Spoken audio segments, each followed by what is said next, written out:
Today we are going to be looking at data types. If you want to know what we did in the previous classes, just get the guide. Everything is there. There's no new thing I want to say that is not there. Everything. Okay. Hayes, go ahead. Let me see. Okay, while that one is coming up, let's continue. So today we are going to be looking at something called the data types. But before we go to data type, there's something which I did not talk about in the last class. I said in naming a variable, Python interpreter is case sensitive. I made mention of it, but I didn't go deep. Yes, I remember now. I made mention of that.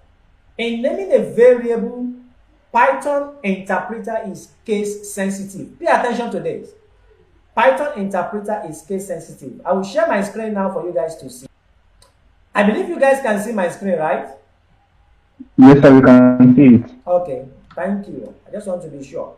Now, in naming a variable, as I said, Python interpreter is case sensitive. Pay attention to this. Variable which is this, username. Let me increase the size. Yep. Let me collapse this.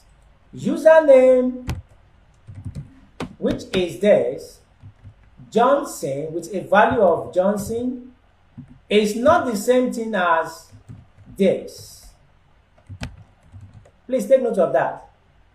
If I want to print this out now, and I put something like this, username, and I click on my what? Code runner to run it. Let's see what happens.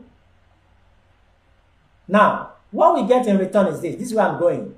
Pay attention to this. You will get something called a traceback. Now, what is a traceback in Python? A traceback is what? Is a record of where the interpreter ran into trouble when trying to execute your code. It's in the guide.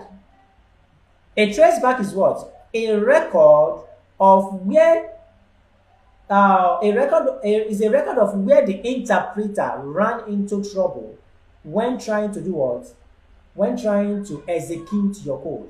A record of where the interpreter ran into trouble when trying to execute your code. So that is the meaning of a traceback. So in case you come across a traceback, always know that it's what? It's a record of where the interpreter ran into trouble when trying to execute that code. Now, if you take a look at this now, this is the file name. That is where the file is being saved. The file name is lesson 4 inside this directory on line 2, which is this. This is line 2. In this module, print. Now,